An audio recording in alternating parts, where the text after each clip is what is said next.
Une toile de tente, la tablée d'extérieur et les vélos.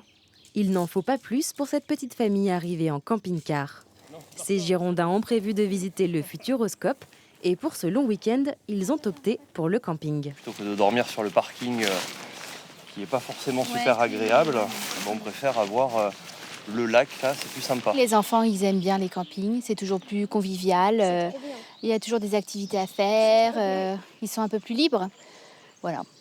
On aime bien ce côté plus libre du camping que l'hôtel où on a une chambre, on se mélange pas trop. Là, ici, on peut discuter avec les voisins, c'est sympa.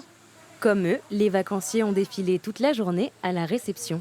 Donc l'emplacement 7 et 8 juste là. Le bloc sanitaire va être juste ici. Près de 350 personnes sont arrivées dans la seule journée d'aujourd'hui. Des touristes venus surtout de Nouvelle-Aquitaine, comme ces joyeux lurons de Sévrien. Ce qu'on vient chercher ici, c'est le calme.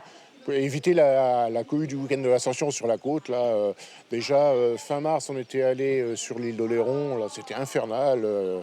À Saint-Trojan, le château d'Oléron, c'était couvert de camping-cars.